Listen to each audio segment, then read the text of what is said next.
ശാരദ അമ്മ പറഞ്ഞ പോലെ അച്ഛൻ ചിലപ്പോ ബിസി ആയിരിക്കും. അതുകൊണ്ടായിരിക്കും വിളിക്കാത്തത്. അല്ലാതെ ഇഷ്ടക്കേടുകൊണ്ടൊന്നും അല്ലായിരിക്കും. പിന്നെ എപ്പോഴും ഇങ്ങനെ വിളിച്ചോണ്ടിരിക്കണം എന്ന് പറഞ്ഞാ എത്ര ഇഷ്ടമുള്ള അച്ഛനും ചെറിയൊരു ഇഷ്ടക്കേടൊക്കെ ഉണ്ടാവൂലേ? ഏയ്, എന്നോട് അങ്ങനെയൊന്നും കാണിക്കില്ല. ഫോൺ എടുക്കാതെ ചിലപ്പം തിരക്കൊണ്ടായിരിക്കും, അല്ലാതെ ഇഷ്ടക്കേടുകൊണ്ടൊന്നും അല്ല. ശരി, അങ്ങനെയെങ്കിൽ അങ്ങനെ. എനിക്കിപ്പൊ സത്യം മോള് ഭക്ഷണം കഴിക്കണം, അത്രേ ഉള്ളൂ. കഴിച്ചേ.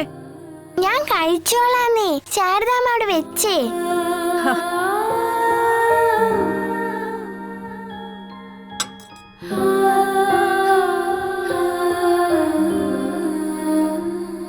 എന്റെ കൃഷ്ണ, ഈ കുരുന്നിന്റെ മനസ്സ് നീ ഇത് എങ്ങോട്ടൊക്കെയായി കൊണ്ടുപോകുന്നത്? ഇതിനെന്തിനാ ഇങ്ങനെ ആശ കൊടുക്കുന്നത്?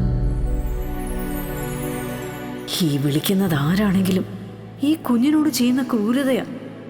ഒരാൾക്കും പൊറുക്കാനാവാത്ത തെറ്റ്.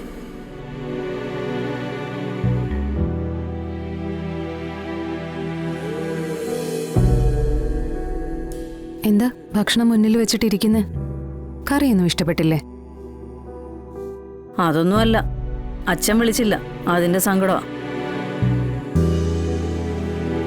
ഞാൻ പറഞ്ഞു അച്ഛൻ ബിസി ആയിരിക്കുമെന്ന്. എന്താ അമ്മ ഇതൊക്കെ?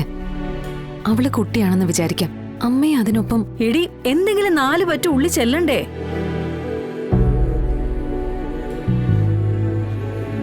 മോളെ, അച്ഛൻ എപ്പോഴൊക്കെയാ വിളിക്കുന്നേ?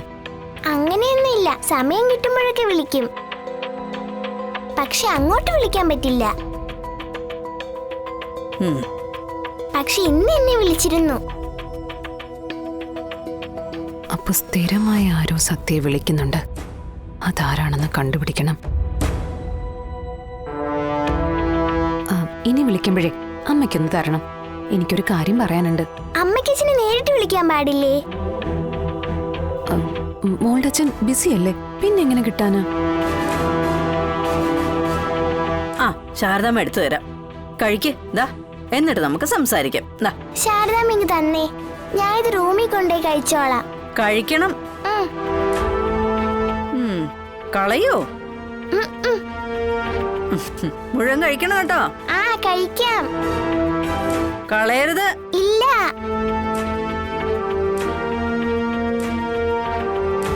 സത്യ ഫോൺ വിളിക്കുന്ന ആളെ ഉടനെ കണ്ടുപിടിക്കണം. വേണം മോളെ, ഇപ്പൊ തന്നെ ഒരുപാട് വൈകി. മോളെ, ഇനി വിഷ്ണു എങ്ങാനും ആണോ? ഹേയ്, അതിനൊന്നും സാധ്യതയില്ല. വിളിക്കുന്ന ആളുടെ ഉദ്ദേശം എന്താണെന്ന് നമുക്കറിയില്ല. എന്തായാലും അതിന് ഇന്നൊരു തീരുമാനം ഉണ്ടാവണം. എന്റെ പേടി അതൊന്നുമല്ല. ഈ വാടക വീട്ടിൽ ഒന്നിച്ച് താമസിക്കണമെന്നൊക്കെ പറയുമ്പോഴേ സത്യമോളോട് കാര്യങ്ങളൊക്കെ പറയണ്ടേ? മാത്രമല്ല, വിഷ്ണു ഈ കാര്യം വീട്ടിൽ പറയുമ്പോ എന്തായിരിക്കും സത്യാമ്മയുടെ പ്രതികരണം? അവര് പറഞ്ഞു തൊള്ളൂ എന്നുള്ള കാര്യം ഉറപ്പാ. അതിപ്പോ ഞങ്ങളെ സംബന്ധിച്ചുള്ള എന്ത് കാര്യം കേട്ടാലും ഉറഞ്ഞു തൊള്ളുമല്ലോ. ഇതങ്ങനെയല്ല. അവനെ എന്നേക്കുമായി ആ വീട്ടിൽ നിന്ന് മാറി താമസിക്കാൻ പോവാന്നാ പറയാൻ പോകുന്നത്. അതവർക്ക് ഒട്ടും ഉൾക്കൊള്ളാനാവില്ല. വരുന്നൊക്കെ വരുന്ന പോലെ വരട്ടെ അമ്മ, അനുഭവിക്കുക തന്നെ.